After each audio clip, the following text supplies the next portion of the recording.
I don't have any announcements, so I'll go straight to your questions. Associated Press. Thank you, Jay. On the killings of al-Awlaki and Samir Khan, does the president believe a different standard applies when the target, in this case al-Awlaki, is a U.S. citizen? Does the president view all al-Qaeda senior operatives in the same vein, or does he have a different standard of proof when the target is an American citizen? Jim, you heard the president speak today about al-Awlaki's death and why that is a significant event. He was a principal leader in al-Qaeda in the Arabian Peninsula, the most operational affiliate, if you will, of al-Qaeda. And he himself was directly involved in plotting terrorist attacks against the United States and American citizens, including the so-called underwear bomber, the attempt to bomb an airliner in December of 2009, and the failed attempt to bomb cargo planes headed to the United States. In the overall effort, the sustained effort to continue to put pressure on al-Qaeda, this is a significant fact that al-Awlaki is dead. The questions about the circumstances of his death, I'm not going to get into. So I think the question that you just asked contains within it assumptions that I just won't address. Well, the question is there a greater burden of proof simply because he's a U.S. citizen than there would be if you were going after another? Again, I think that just goes to the assumptions about the circumstances of his death, and I'm not going to address that. Well, is the administration prepared to lay out the evidence that it had against him? Now, you spelled out the instances where you think he was operational, but is there? Can you show where that tipping point separate is? Separate from again, the events, the fact of his death today, that he was a leader of al-Qaeda in the Arabian Peninsula and was operationally involved in serious attempted terrorist attacks against the United States and Americans is an established fact that we've talked about for a long time from here, and we have talked about for a long time about how dangerous AQAP is, and that's been a focus of ours, and that's why our cooperation with Yemen, with militarily and with intelligence and diplomatically with Yemen has been so important, and this is it certainly reflects on the partnership that we have had in that effort with Yemen and with the Yemeni officials, and why that is so important to continue. And that's the same in the overall effort that we've made. There are many components to it, and when we talk, as I did yesterday, about Pakistan and the complicated but important relationship with Pakistan, our cooperation with Pakistan has helped us in the efforts against al-Qaeda, and certainly our cooperation with Yemen has done the same. Does the administration make a distinction between his role as an inspirational leader and an operational leader? And was there a tipping point? Is there a tipping point? Well, again, he certainly. There is no question he was engaged in inspirational efforts, or that he was a recruiter for al-Qaeda, but he was also very demonstrably and provably involved in operational aspects of AQAP. He was a senior leader, but I mean those are statements of fact, and same as I would have said last week if you had asked me. So, but again, in terms of anything relating to the circumstances, I think I've said all I can say about that. On a separate matter, you brought up Pakistan. Secretary Clinton on Wednesday said the administration is in the final formal review on whether to designate the Haqqani Network as a foreign terrorist organization. The administration, you had a meeting yesterday, the NSC, with the president. Are you any further along in those discussions? Or are you at the point of making a decision as to whether to designate the Haqqani Network as an FTO? You've designated some of its leadership as terrorists, but not the entire network. Well, I was going to make that point that individuals have been designated, and that review continues. I don't have an update on the review. Do you have a time? I don't have a time for you. Yes, John. Getting back to the events in Yemen, did the president personally order or approve the attack?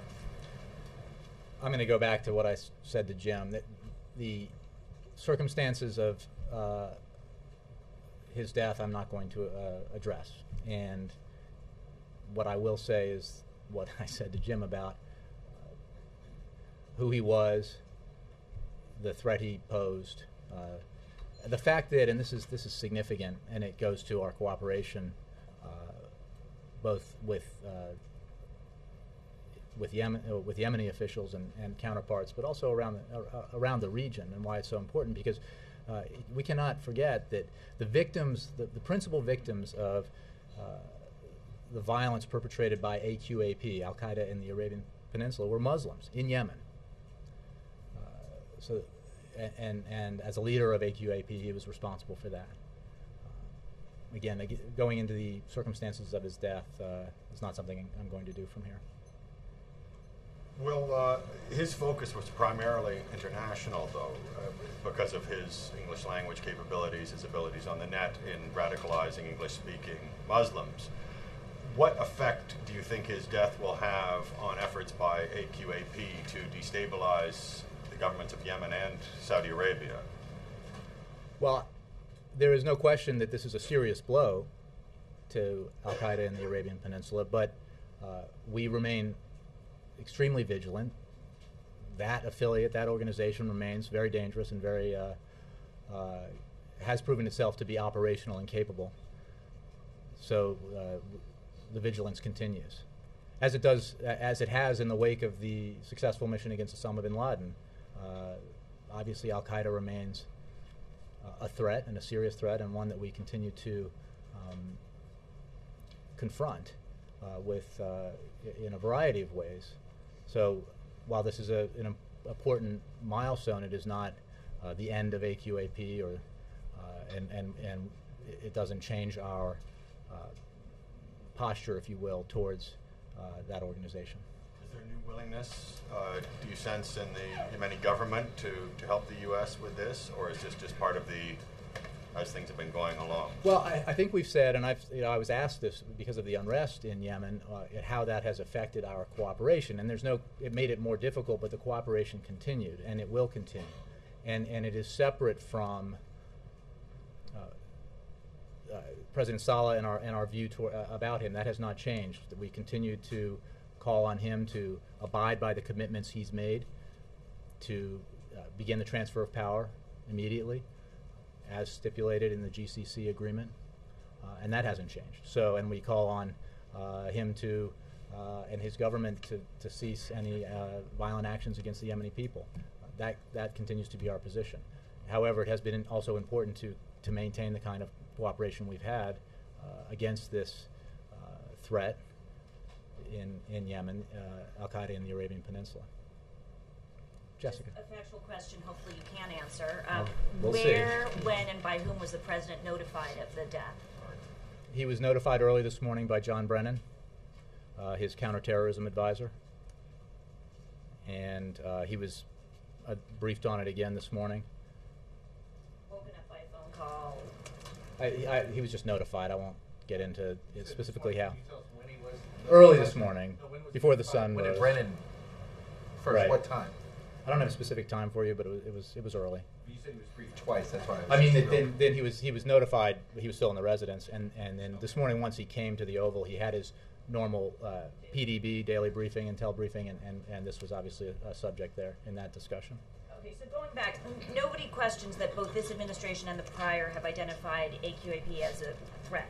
Other U.S. officials have said this was a U.S. drone, and we know this is an American. So don't the American people deserve to understand our government's justification for killing or deciding where and when an American can be killed, in this case, someone who's unindicted? Can you speak at least hypothetically to legal justifications I'm not for going to killing speak Americans? hypothetically, and I'm not going to speak about the circumstances of his death, and I'm not aware of anyone by name who's made the kind of statements that you've said, who's a member of the government. Can you explain then why you won't get into any of the specifics of what's gone on here? We know that we've all been reporting that U.S. drone has been involved, that there's U.S. involvement in this attack, that this is an American. Help us understand why you're not sharing any more detail. again, I'm not going to get into the circumstances of Alaki's death. I would simply say that we are asked questions like that all the time, and our response is the same, which is that we cooperate with partners around the world, whether it's in Pakistan or Yemen, in taking the fight to Al-Qaeda, and that cooperation takes many different forms. It's vital to the success that we've had in degrading Al-Qaeda, and by we I mean collectively with our partners, and that effort continues. But I'm not going to get into the specific circumstances of his death. Jake. You said that Alaki was demonstrably and provably involved in operations. Do you plan on demonstrating? I should step back. He is clearly, provably may be a legal term. I think it has been well established, and it has certainly been the position of this administration and the previous administration, that he is was a leader in AQAP, that AQAP was a definite threat, was operational, planned, and carried out terrorist attacks that fortunately did not succeed, but were extremely serious, including the ones specifically that I mentioned in terms of the would-be Christmas Day bombing in 2009 and the attempt to bomb numerous cargo planes headed for the United States. And he was obviously also an active recruiter of Al-Qaeda terrorists. So I don't think anybody in the field would dispute any of those assertions. You don't think anybody else in the government would dispute? I think I wouldn't know of any credible terrorist expert who would dispute the fact that he was a leader in Al-Qaeda in the Arabian Peninsula and that he was operationally involved in terrorist attacks against American interests and citizens. Do you plan on bringing before the public any proof of these charges? Again, the question makes us, it has been embedded within it assumptions about the circumstances of his death that I'm just not going to address. How on earth does it have? What is it? I really don't understand. He's dead. You were asserting that he had operational control of the cargo plot and the Abdul Muttalib plot. He's now dead. Can you show us, or the American people, or has a judge been shown? Well, again, Jake, I'm not going to go any further than what I've said about the circumstances of his death and the case against them, which again you're linking, and I think that you said that he was responsible for these things. Yes, but again, is there going to be any evidence presented? I don't have anything for you on that. Do you not see at all? Does the administration not see at all how a president asserting that he has the right to kill an American citizen without due process, and that he's not going to even explain why he thinks he has that right, is troublesome to some people? I wasn't aware of any of those things that you said actually happening, and again, I'm not going to address the circumstances of Alaki's death. I think it is an important fact that this terrorist who was actively plotting, had plotted in the past and was actively plotting to attack Americans and American interests, is dead. But I'm not going to, from any angle, discuss the circumstances of his death. You know that the Center for Constitutional Rights and the ACLU tried to get permission to represent Alaki. His father had asked them to do that, but they needed to get permission from the Treasury Department, and so that they could challenge his being on this targeted killing list. And the administration, the Obama administration, refused to let them represent him. To not even he couldn't even have the ACLU representing him. Well, I would send those questions or take those questions to Treasury or Justice. I don't have anything on that for you. What do you think constitutional law professor Barack Obama would make of this? I think he spoke about it today. Nora. Sorry, just one more time on this. Can you just explain more broadly under what legal authority the U.S. government can kill an American citizen abroad? Again, I think I've had that question. It's not a question taken out of context that I would have an answer to. Generally speaking, and I'm certainly not going to answer a question like that in any way that relates to the events of today. I'm not going to talk about the circumstances of Alaki's death, and I'm not going to acknowledge or concede or accept premises embedded in questions, and you should take no response that I give here to have done that, because I'm not talking about the circumstances. Right. I mean, after 9/11, President Bush gave the CIA and later the military the authority to kill a U.S. citizen abroad if they were plotting attacks on the United States. And then it is correct that President Obama continued that, yes?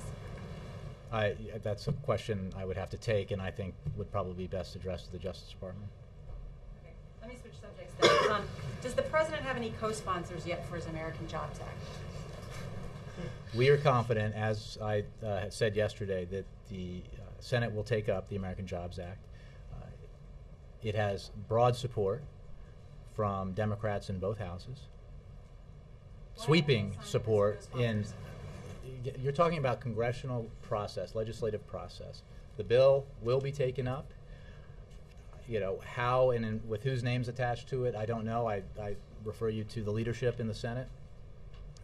The important facts here are what's in the bill, why the things that are in the bill would be so beneficial to the American economy, would help put teachers back to work, would put construction workers on the job, rebuilding highways and bridges and schools. It would give tax cuts to everybody gets a paycheck, and give tax cuts to small businesses, tax incentives additionally to small businesses to hire or increase wages, a specific provision to hire veterans.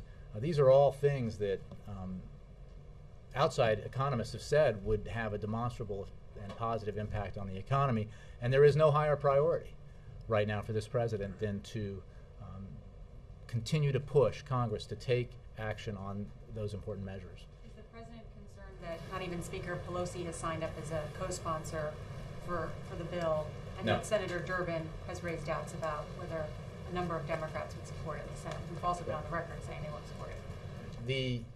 A couple of things. I'm not aware of any Democrat who doesn't support the provisions that go to creating jobs, reducing taxes, and that sort of thing. And again, it has broad Democratic support. I could go back and read you all the statements of support in the wake of the President's speech to the joint session. It also, as a matter of record for those who consume public opinion data, I think most of you do, it has broad public support across the political spectrum. So all the provisions within it, and in the past the provisions within it have had both Democratic and Republican support. So we are confident that Congress will act on it. We certainly hope that Congress, that the entire American Jobs Act will be passed into law, and then signed into law by the President. Now, as I've said in the past, if portions of it are sent to him that come directly from the American Jobs Act, if it's paid for in a way that it is modeled after the principles the President has said he insists upon, then he would sign those, and then he would say, send me the rest of it, because all of it is important. And we're at a moment where our economy needs this kind of action. So who's sponsoring it, the legislative minutia of this, the details of this are not, I think, particularly important. The broader principle here is, and the need to pass it is. And I think the American people are not particularly concerned about which congressmen or congresswomen are signed up to it, but when Washington is going to take action to help the economy and create jobs. But Jay, Senator Durbin is not just any rank-and-file senator. He's the number 2 in Sure. the Senate. He's a close ally of the President. And when he says the President doesn't have the votes for the jobs bill right now, is the President going to stop saying pass the bill now, since even his fellow Democrats are saying they can't pass it now? Well, I'm not sure that's quite what he said. And again, the vote is not tomorrow or today. And votes, he said, quote, not at the moment, I don't think we do, but we can work on it. right. We don't have the votes, he said. Right, and we're working on it, and we're going to get it. And I'm not sure, again, we face some certain realities, as I'm sure you understand, in the United States Senate, which is that you can't name a post office without 60 votes these days, the way that the filibuster is used. And that was meant to be an exaggeration. But practically and principally, so the reality is, even if every Democratic senator supported it, that we face those obstacles.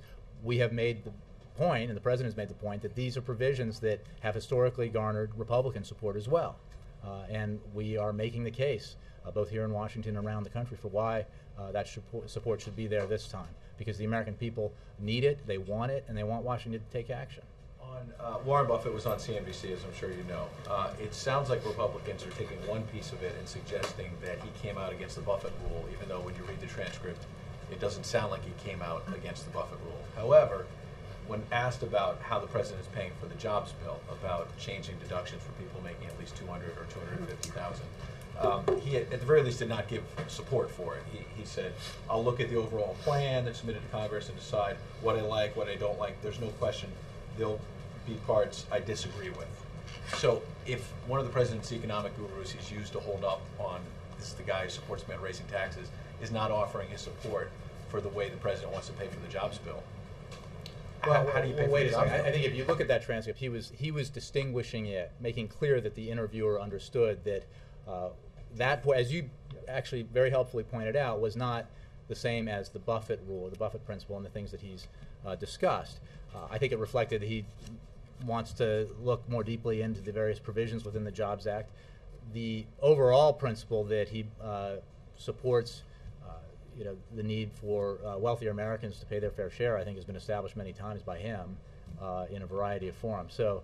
Yes, but you're saying I'm not sure if I support the mechanism the president wants to pay for the $447 billion jobs bill. Well, I'm not sure. And I'm not sure that's what he said. I mean, I think he said he was going to look at it. He didn't. Schumer was on a conference call a short time ago saying that Senate Democrats are looking for other ways to pay for the jobs bill. So, are you having a problem getting Democrats to support? What I've said as recently as yesterday, and meant to include in my otherwise incredibly eloquent answer to Nora, was that we are open if there are other ways to pay for this that are fair, that do not put burdens on the middle class unfairly, or seniors, or we absolutely are willing to look at that and understand that members of Congress may have either changes around the margins or different ideas about how to do that. My point about the vast support for the provisions within the bill that was about those provisions that go to stimulating growth and accelerating hiring.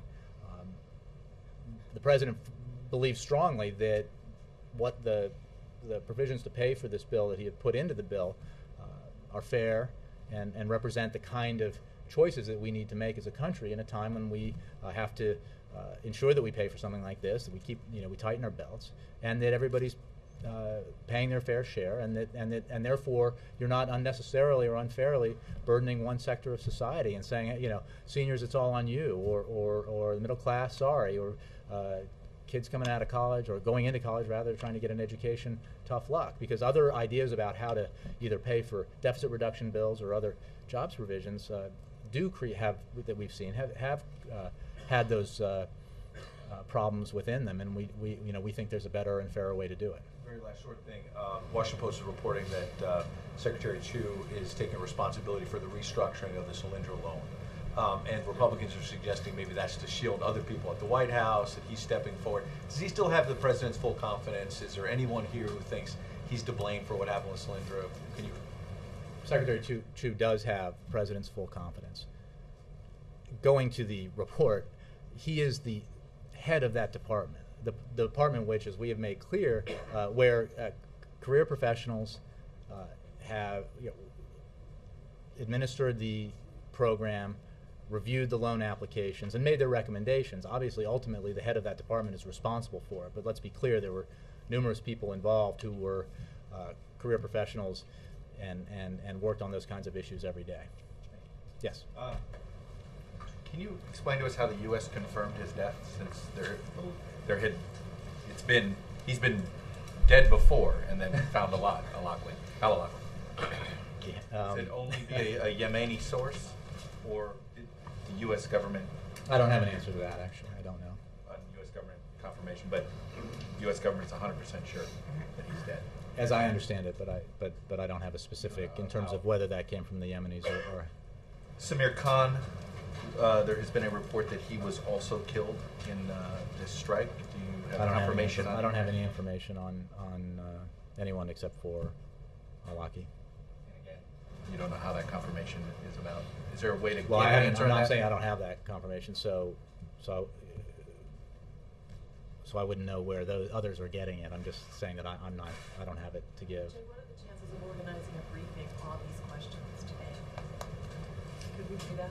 Alexis, I think what I'm saying here is that we're not going to address circumstances of his death. So I wouldn't anticipate a briefing on it. But You're making some distinctions between what you can't answer because you don't know the answers, and maybe. well, that's true. But I mean specifically in terms of notification and things like that. But well, we'll see. I'll take that question about notification and where it came from. There was talk of DNA. Again, I don't have any details on that.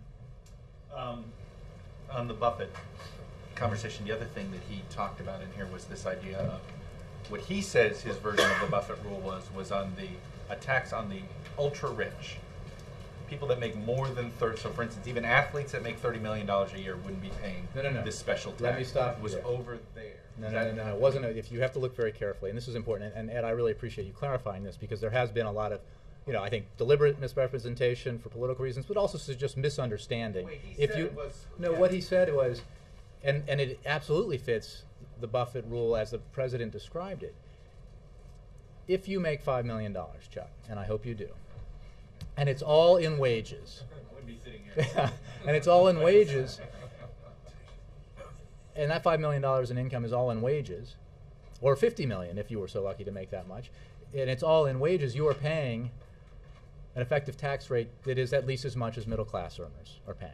If, however, you are like Warren Buffett or someone making $1 million or somebody making 10 or 50 or 5 million, whatever the figure is, but it's not. But you are paying an effective tax rate that is lower than a plumber or a secretary or some a lot of us here, then that's where the principle would apply. So it doesn't apply to just, and then that's how Warren Buffett described it, and that's how he thinks it affects 50,000 people. Is that? Well, I don't know what the figures are. We have been quite clear that obviously this is not about the principle. First of all, it's a principle. It's not a. This is a principle that should guide a tax reform, overall tax reform structure. We have acknowledged, as I just did here, but even broadly in terms of broad groups of numbers, that obviously there are a lot of very affluent Americans who make millions, maybe even tens or hundreds of millions of dollars. Certainly a portion of them are paying an effective tax rate that's at least as much as a middle class wage earner. But there are certainly numerous very affluent Americans who are not. And that is what the Buffett rule is meant to apply to, is those who because of the way our tax code is written and the nature of their income can find themselves paying 12, 14, 15, 16% on substantial income, whereas most folks are paying much more than that. There are 2 watchdog groups that have filed complaints against a number of super PACs, including Priorities USA, which is a Democratic super PAC that was started by a couple of former White House officials. And the complaints are filed to the IRS to have the IRS look into whether they're abusing their charitable tax status. Given the president's previous denunciations of super PACs in general, does the president support an investigation like this? That report is new to me, so I'll have to take it. I don't have a. In general, did he ever ask Priorities USA to not go about this? Did he ever ask the ex-staffers, Bill Burton and Sean Sweeney, not to do this? I think back early in my tenure here, I addressed this question, but I haven't thought about it today, and so I will have to take it. Yes, Laura. Does the killing of Alaki complicate the arguments that Saleh should go as president? No. Absolutely not. I made that clear earlier that our position has not changed, that he needs to keep his commitment to, as embedded in the GCC agreement that he signed, that to transfer power right away, and we continue to have that position. He would say that this proves his point that that under his leadership, Yemen has been a valuable ally to the United States in the counterterrorism fight. So how would you just respond Our to that? cooperation with Yemen and with civilian military intelligence counterparts in Yemen is not. It's not limited to one person, and then it's never been about one person. It's been about a partnership around the goal of dealing with the threat, both to the United States, to American allies, and to Yemen and Yemenis. So it does not, that cooperation has continued throughout the unrest, even though it has made it more difficult, this unrest, and it's one of the reasons why we need President Saleh to abide by his commitments. But it has continued throughout the unrest, as I said on several occasions before when Yemen was being discussed. And it will continue, we certainly will endeavor to continue it going forward, but it does not change our position with regard to the President. Jay, separate from the Awlaki matter, can you say or confirm that the President is able to designate individuals on a CIA capture or kill list?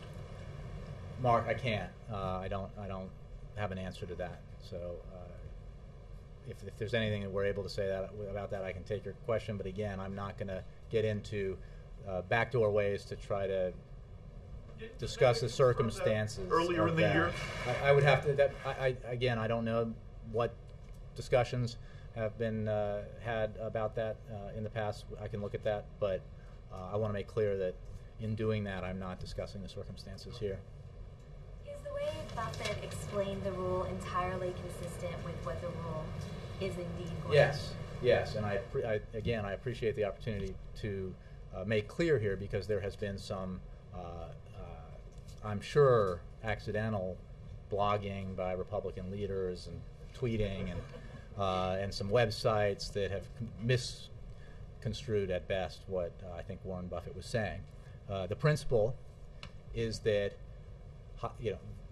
affluent Americans should pay at least the same tax rate as middle American wage earners, and that doesn't mean that, as I explained it to Chuck, it doesn't mean that everyone making over a certain figure will have under that principle would have a change in their tax rate, because many are paying an effective tax rate that is at least as high as middle Americans. Say, somebody making $50,000 or $60,000 or $75,000 or even $100,000, but there are many others who are paying an effective tax rate that is much lower because of the nature of their income. So the principle is simply, as we look at tax reform, as we try to address all the different loopholes and subsidies and aspects of the tax code that benefit some at the expense of others, that principle should be applied.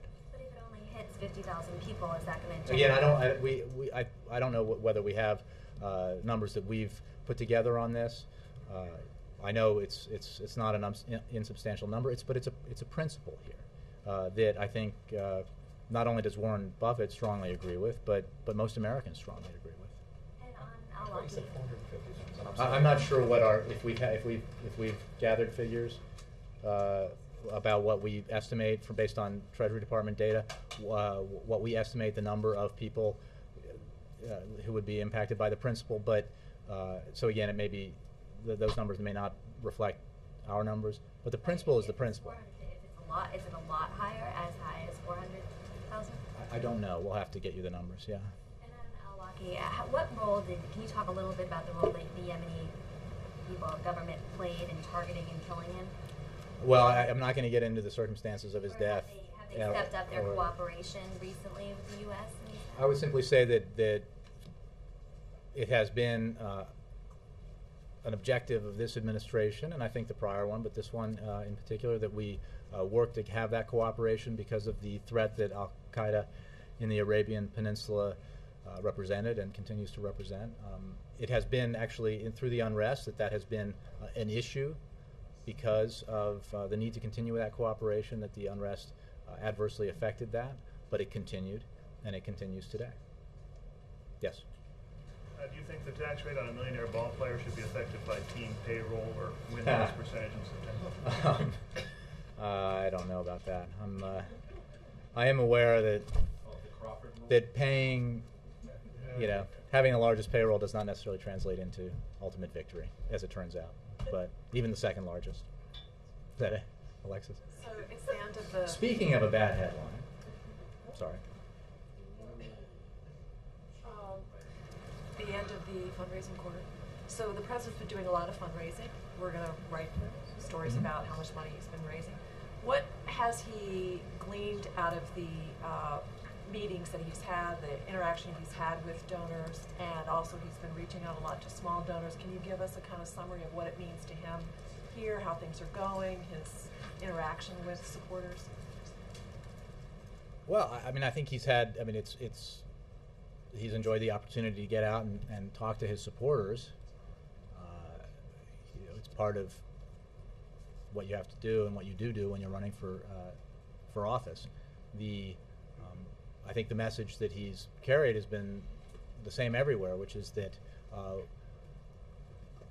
when he took office, when he was sworn into office in January of 2009, and even back on the night when he was elected, he made clear that this was not going to be easy. The challenges that faced us were enormous, and as it turned out, they were even more enormous than people realized at the time in terms of the economic challenges.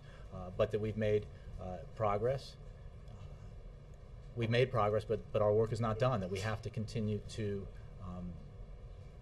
struggle and fight to do the things that need to be done to help the American people economically, to ensure that we're continuing to make the investments in our future, in education or infrastructure, innovation, that will enable America to dominate the 21st century economically the way it did in the 20th. So, I mean, that's the message that he's been bringing to his supporters in campaign events is really very similar to the message that that he is delivering in general about where he wants the country to go, the steps we need to take to get it there, the challenges we face, which remain substantial, and the need to keep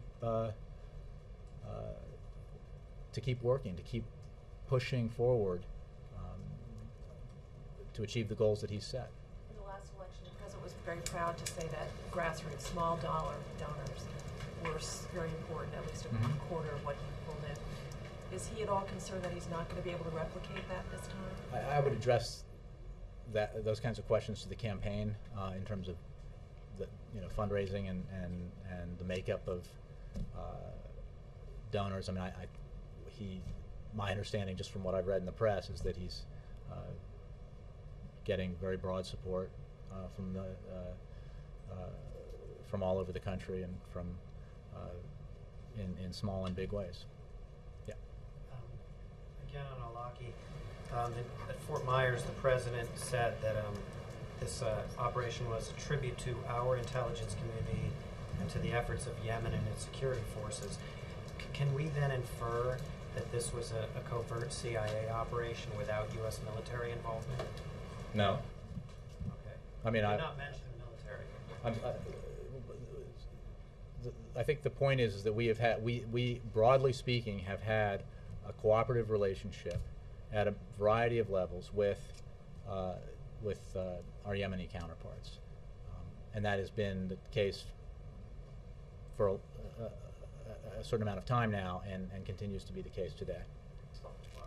The reason I ask is that obviously in the case of the Bin Laden raid, where there was a JSOC involvement, that was pretty clear from the outset. Based on what the president says, it appears there is no such JSOC involvement in this operation. Again, I'm not going to, by parsing his words or anyone else's, get sort of led down the path of trying to discussing details of the circumstances of his death. I'm just not going to do it. And then just one more. You said that the U.S. decision on Saleh and the disposition of Saleh is not related to the Al-Awlaki operation. Does that also mean that the timing of Saleh's return to Yemen has no connection to what happened with Al-Awlaki? There's no linkage between that? He arrived 1 week before Al-Awlaki was killed? There is no connection to my knowledge.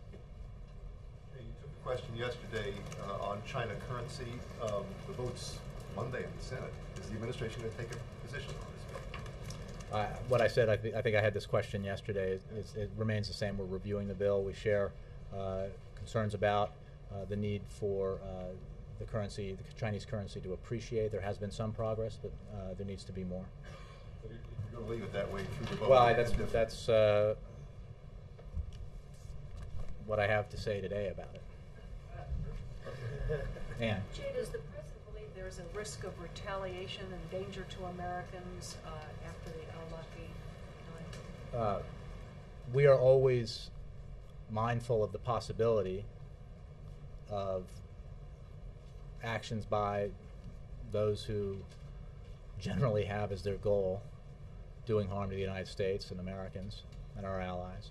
And after something like this, again, regardless of whatever the circumstances of his death might have been, something like this, that we need to be extra vigilant. So I would expect that is the case in terms of our the community that deals with this. Yeah. Let me go to Keith. Yeah. And then the president often talks about innovation and new businesses and industries and so forth. So on the Buffett rule, it would pretty substantially affect venture capitalists who make any kind of capital gains, any kind of really successful capital gains on investments in new businesses. Is he concerned that the Buffett rule could really harm investments in these type of new businesses that he's often promoting? I would simply say that as a matter of principle, the president believes strongly that someone making millions of dollars in income should not be paying at a much lower tax rate than an American receiving a paycheck and making $60,000, $75,000. If these new businesses don't get started, won't that principle be at the cost of real jobs? Well, again, this administration, this president, we have taken numerous measures towards helping businesses, especially small businesses, create jobs and startups. And again, in this proposal, the American Jobs Act, we have tax relief for small businesses specifically aimed at putting more money into the pockets, if you will, of small businesses, which will hopefully enable them to grow and hire, giving them incentives to grow their workforce or to increase wages. So the commitment this president has to helping our businesses grow and hire is very strong. Yes. Thanks, Jay. I would have two questions on the Eurozone, if I may. So the first one, the president was pretty outspoken about his concerns for the development in the Eurozone and the consequences for the world economy. And one could say that he was successful because afterwards European countries and their parliaments they took action. Now my first question would be, is this a model how generally foreign leaders should deal with other countries, for example European leaders with Congress, pointing out that the inability of Congress to deal with the debt problem and the budget in a timely, decisive manner is also a danger for the world economy? And would you think that leaders in Congress then also would go along with that and pass swift action? So is that a model and a consideration what European leaders could do to help the states get their house in order as well? If European leaders or leaders from other parts of the world want to make the point that we've made, that political dysfunction in Washington is bad for the economy, that's fine with me, and I'm sure it's fine with the president. It's a self-evident fact that the kind of dysfunction we witnessed here in Washington in this past summer had a negative impact on confidence, both here in America and probably globally, both business confidence and consumer confidence. It was a drag on our economy, and the kind of self-inflicted wound that we should not be self-inflicting here in Washington when we have so many challenges that we need to solve. We shouldn't create more challenges for ourselves. So as for the president, as you know, is in regular contact with his counterparts in Europe, Treasury Secretary. We work very well and cooperatively with our European counterparts on this issue, and our position remains the same, that we urge Europe to take decisive, forceful action to deal with this challenge, which obviously affects the Eurozone, the European economy and the Eurozone, but the global economy as well. And we are working with our counterparts to help them in that process. And my second question was, I'm not quite sure whether you had a chance to see the German ambassador put a statement out today with, I quote, "This is no time for transatlantic blame games." So not everybody shares the interpretation. As I try to present it, that's a model how European leaders could influence Congress. No, just let me finish, because in the European governments, and at least in German governments, there is a discussion whether one should do that or not do that, whether it's good in order to come to a situation where you calm the markets, or you have just the opposite effect, that that markets get even more nervous afterwards. So what is your reaction if now the German government informs the German ambassador, puts out such a statement, no time for transatlantic? Well, I don't think anybody's engaged in what you described as a blame game. I think we're noting what everyone notes, which is a real challenge that needs to be addressed, that the capacity exists to address it, and that collective, decisive, forceful action needs to be taken. I don't think that's particularly controversial observation, and certainly not meant to be. And this is a global economy, and we need to work collectively with our allies and partners around the world, in Europe and elsewhere, to help it grow and to prevent the kind of problems. Bless you. Is it Ed? Contagion. Oh my God. Oh, did you? Who's next, Jim? Anyway, I thank you all very much. I have to go. Every Friday I forget. It's because I think I'll be back here tomorrow. On Monday, the President will hold a cabinet meeting at the White House. On Tuesday, the President will travel to Eastville College in Mesquite, Texas, to deliver remarks urging Congress to pass the American Jobs Act now to keep teachers in the classroom, rebuild our schools across the nation, and put money in the pockets of working Americans while not adding a dime to the deficit. Later, the President will travel to St. Louis, Missouri to attend campaign events.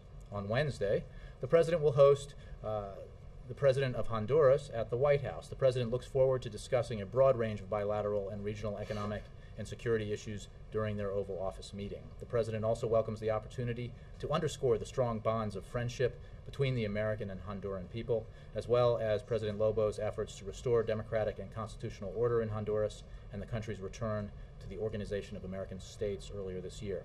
On Thursday, the President will welcome the Texas A&M women's basketball team to the White House for a ceremony honoring their 2011 NCAA National Championship. On Friday, the President will welcome the 1985 Super Bowl champion Chicago Bears to the White House. Later in the afternoon, the President will host the Prime Minister of Tunisia at the White House. During his meeting with the Prime Minister, the President looks forward to discussing America's strong support for Tunisia's historic transition to democracy, as well as a broad range of bilateral and regional issues of mutual interest. The President also welcomes the opportunity to highlight the strong bonds of friendship between the American and Tunisian people. That is your week ahead. Did you guys reach out to the Bears? Did you just deal with it through the team, or did you individually invite the players? I honestly don't know. Did you guys Look at the circumstances of their invitation. did go? Yeah, I'm sorry. Well said. How did the whole Hampton thing? Yeah.